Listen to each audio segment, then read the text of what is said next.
नमस्कार साथियों।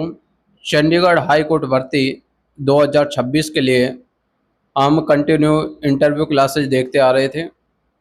पिछली जो अपनी 7 क्लासेज हुई है उनमें हमने थ्योरी क्लासेज देखी थी। अब जो अपनी क्लासेज होंगी इनमें हमें क्वेश्चंस वाली क्लासेज देखेंगे। इस वीडियो के माध्यम से हमें टॉप 50 ऐसे क्वेश्चंस देखने वाले हैं जो लगभग आपसे इंटरव्यू में पूछे जाते हैं। ठीक है, तो चलिए मैं आपको क्वेश्चंस की तरफ लेके चलता हूँ, तो उनको आप देखिए। ठीक है, सबसे पहले हम जो जनरल नॉलेज है उसके क्वेश्चंस की बात करेंगे।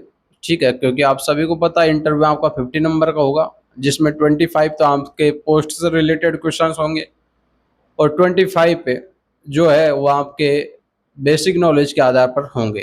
ठीक है, तो चलिए सबसे पहले नॉर्मल क्वेश्चंस देख लेते हैं। भारत की राजधानी क्या है? नंबर 1 क्वेश्चंस आप सभी को पता है, भारत की राजधानी नई दिल्ली। उसके अलावा नंबर 2 क्वेश्चंस हम देखते हैं। ठीक है, भारत का राष्ट्रीय पशु कौन सा है? तो आपको बताना है बाघ। ठीक है, क्योंकि बहुत से कैंडिडेट्स को नहीं पता, बहुत से कैंडिडेट्स चीता बता देते हैं, शेर बता देते हैं, तो बहुत से को तो पता ही नहीं, पता नहीं क्या बता देते हैं। ठीक है, उसके अलावा नंबर 3 क्वेश्चंस देखिए, भारत का राष्ट्रीय पक्षी कौन सा है? मोर। हालांकि ये क्वेश्चन देखने में बहुत सरल लग रहे हैं, लेकिन साथियों मोस्टली ये क्वेश्चंस याद नहीं रह पाते। ठीक है, नंबर 4 क्वेश्चन देखिए, भारत का राष्ट्रीय फूल कौन सा है? तो आपको बताना है कमल। नंबर 5 क्वेश्चन देखिए, भारत का राष्ट्रीय फल कौन सा है? तो आम बताना है। ठीक है, उसके अलावा नंबर 6 क्वेश्चन देखिए, इस क्वेश्चन को आप इंपॉर्टेंट लगाइएगा, नंबर 6 वाले को। भारत का संविधान कब लागू हुआ था? ठीक है, तो आपको बताना है 26 जनवरी 1950, 26 जनवरी 1950 को भारत का संविधान लागू हुआ था। इस क्वेश्चन को साथियों आप इंपॉर्टेंट लगाइएगा, क्योंकि हाई कोर्ट से रिलेटेड आपकी वैकेंसी है, तो आपसे ये क्वेश्चन से एग्जामिनर पूछ सकता है। ठीक है, उसी के साथ साथ आज 15 अगस्त है, तो आप सभी को पता है आज स्वतंत्रता दिवस मनाया गया था। ठीक है, स्वतंत्रता दिवस 15 अगस्त को मनाया जाता है। गणतंत्र दिवस आप सभी को पता है 26 जनवरी को मनाया जाता है। उसके अलावा भारत का राष्ट्रगान कौन सा है? ठीक है, तो जन गण मन। इसको ध्यान रखिए, राष्ट्रगान और राष्ट्रगीत।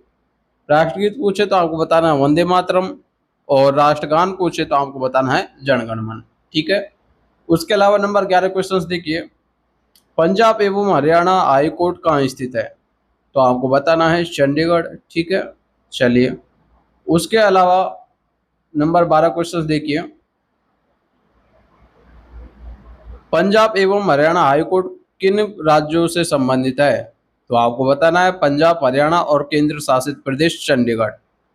नंबर 13 क्वेश्चन देखिए साथियों, हाई कोर्ट का मुख्य कार्य क्या होता है?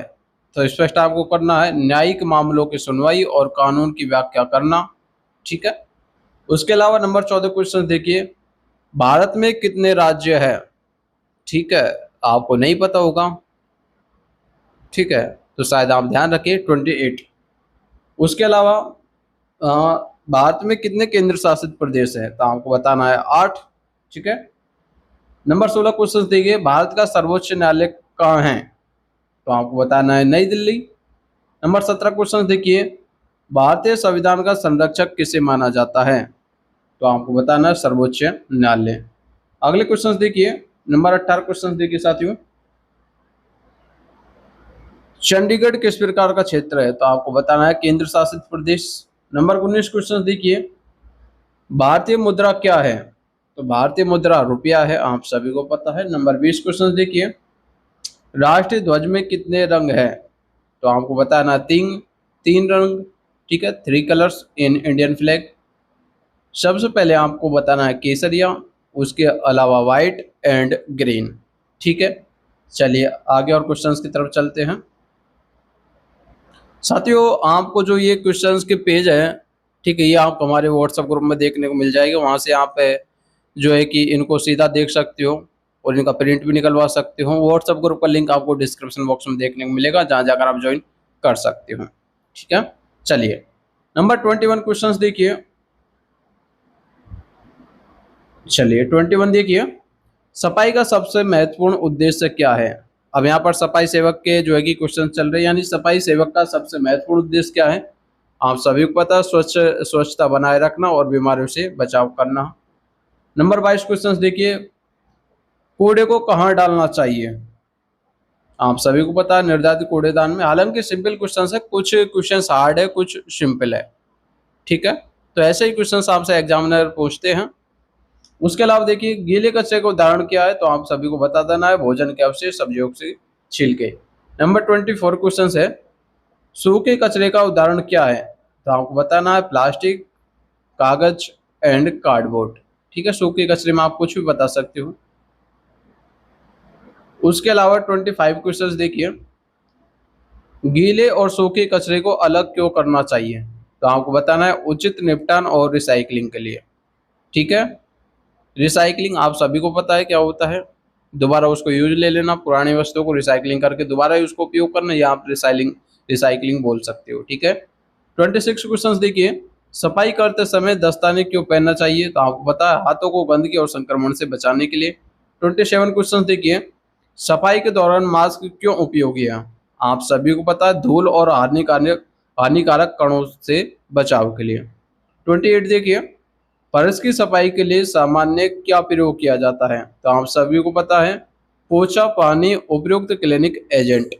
क्लिनिक के तौर पर हम फिनाइल यूज कर सकते हैं फर्श की सफाई करते हैं तो, ठीक है। इसके अलावा डिटोल्स भी आती है, इसी के अलावा और भी बहुत से प्रोडक्ट आते हैं, ठीक है। 29 क्वेश्चन देखिए साथियों, शौचालय की सफाई कितनी महत्वपूर्ण है? बहुत महत्वपूर्ण है, क्योंकि गंदा शौचालय संक्रमण का स्रोत बन सकता है। चलिए, और 30 क्वेश्चन देखिए, कूड़ा उठाते समय हाथों से सीधा कचरा क्यों नहीं उठाना चाहिए? चोट और संक्रमण से बचने के लिए, ठीक है। नंबर 31 देखिए, सफाई कर्मचारी के लिए पीपीई का क्या अर्थ है? इसको आप इंपॉर्टेंट लगाइएगा, ठीक है। 31 को इंपॉर्टेंट लगा के चले, क्योंकि साथियों एग्जामिनर आपसे सीधा पूछ सकता है, पीपीई की फुल फॉर्म क्या है?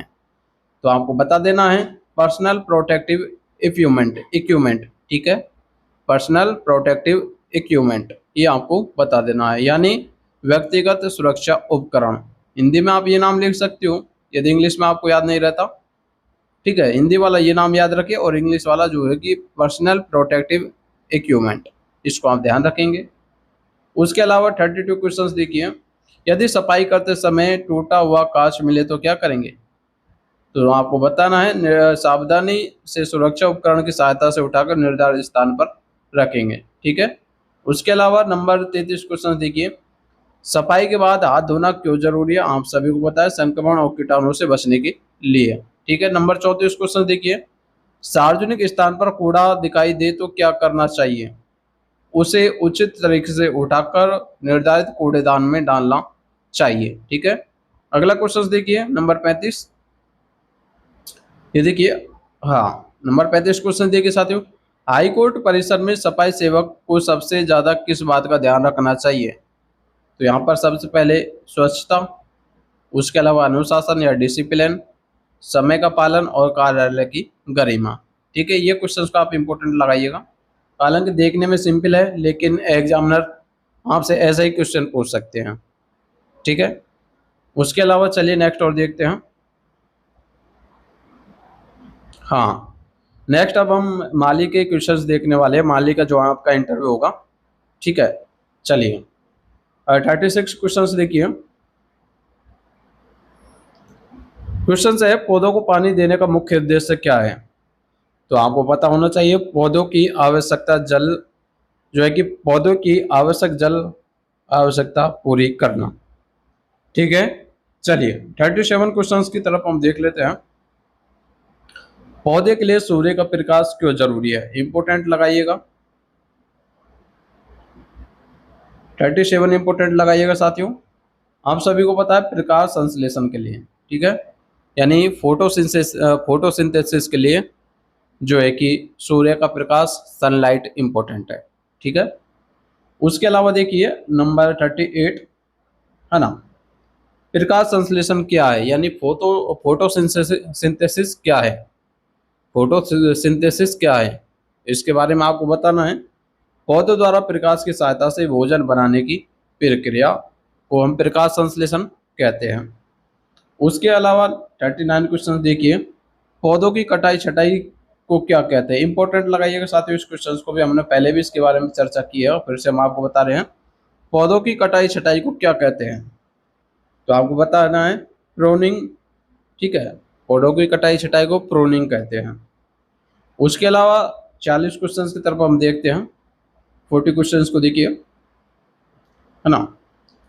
देखिए, खाद का पौधों से क्या लाभ है। आप सभी को पता है मिट्टी की उर्वरता और पौधे की वृद्धि में सहायता करती है। जैविक खाद का उदाहरण बताइएगा। इंपॉर्टेंट लगाइएगा साथ ही 41 क्वेश्चंस को। ठीक है, जैविक खाद का एक उदाहरण बताइए, तो इसमें आप कंपोस्ट खाद बता सकते हो, जैविक खाद आपसे पूछे तो। उसके अलावा नंबर 42 क्वेश्चंस देखिए। ठीक है, ये भी इंपॉर्टेंट रहेगा। खरपतवार क्या होते हैं, आप सभी को पता है खेत या बगीचे में उगने वाले अनावश्यक पौधे, आप ऐसे बता सकते हो, या फिर आप बता सकते हो कि फसल के साथ उगने वाले अवांछित पौधे। ठीक है, तो उन्हें हम खरपतवार बोल सकते हैं। उसके अलावा देखिए, खरपतवार निकालना क्यों जरूरी है। ठीक है, नंबर 43 देखिए, वे पौधों के पानी, पोषक तत्व और स्थान को कम कर देते हैं, इसलिए खरपतवार को निकालना जरूरी है। नंबर 44 क्वेश्चन देखिए, पौधे लगाने के लिए गड्ढे में खाद क्यों डाली जाती है। पौधे को पोषक तत्व उपलब्ध कराने के लिए। ठीक है, इसलिए गड्ढे में खाद डाली जाती है। नंबर 45 क्वेश्चन देखिए साथियों। हाँ, पौधों में कीट लगने पर क्या करना चाहिए। कीट की पहचान कर उचित नियंत्रण विधि अपनानी चाहिए। नंबर 46 क्वेश्चन देखिए, पौधों की जड़ों का मुख्य कार्य क्या है। पानी और खनिजों को अवशोषित करना तथा पौधों को सहारा देना। नंबर 47 क्वेश्चन देखिए, तने का मुख्य कार्य क्या है, तो आपको बताना है पौधों को सहारा देना और पानी व पोषक तत्वों का परिवहन करना। नंबर 48 क्वेश्चन देखिए, बीज से नया पौधा बनाने की प्रक्रिया क्या कहलाती है, तो आप सभी को बता देना है अंकुरण। ठीक है, उसके अलावा 49 क्वेश्चन देखिए, माली को बगीचे की देखभाल में किन किन बातों का ध्यान रखना चाहिए, तो आप इसको तो इम्पोर्टेंट लगा लिएगा। हालांकि नॉर्मल क्वेश्चन है, लेकिन एक आपसे जो है कि आपके मानसिकता के तौर पर आपसे ये क्वेश्चन पूछा जा सकता है। तो आपको बताना है सिंचाई, निराई गुड़ाई, खाद, कटाई छटाई, पौधों की सुरक्षा। ठीक है, उसी के अलावा नंबर 50 क्वेश्चन देखिए, हाईकोर्ट में माली के रूप में आपकी पहली प्राथमिकता क्या होगी, तो आपको बताना है परिसर के पेड़ पौधों, लॉन और हरियाली को स्वच्छ, सुंदर और व्यवस्थित रखना। इस क्वेश्चंस को भी आप इंपॉर्टेंट लगाइएगा, 50 क्वेश्चंस को। ठीक है, तो लगभग साथियों इस क्लास में हमने 50 क्वेश्चंस देखे हैं, जिसमें अपने सामान्य ज्ञान के क्वेश्चंस थे। ठीक है, सफाई सेवक के क्वेश्चंस थे, इसी के साथ साथ माली के पद के लिए भी क्वेश्चंस थे। ठीक है, इसी के अलावा यदि साथियों आप और भी बेटर तैयारी करना चाहते हो, कंप्लीट तैयारी करना चाहते हो, तो इसके लिए हमने हैंडराइटिंग नोट्स उपलब्ध करवा रखे हैं पीडीएफ के माध्यम से, जैसा कि आपको स्क्रीन पर दिखाई दे रहा है। हमने साथियों सफाई सेवक के लिए अलग हैंडराइटिंग नोट्स, माली के लिए अलग हैंडराइटिंग नोट्स उपलब्ध करवा रखे हैं। जो भी कैंडिडेट्स अच्छे से तैयारी करना चाहता है तो ई बुक पीडीएफ परचेज कर सकता है, दिए गए व्हाट्सएप नंबर पर व्हाट्सएप मैसेज करके। बुक जो है कि पीडीएफ की प्राइस की बात करें तो साथियों केवल मात्र 100 रुपये में आपको संपूर्ण पीडीएफ उपलब्ध करवाए जा रहे हैं, जिसका आप प्रिंट आउट निकलवा कर भी अच्छे से तैयारी कर सकते हो। ठीक है, इन्फॉर्मेशन अच्छी लगे तो साथियों वीडियो को लाइक करें, चैनल को सब्सक्राइब करें। मिलेंगे अगली वीडियो में, तब तक साथियों जय हिंद, जय भारत।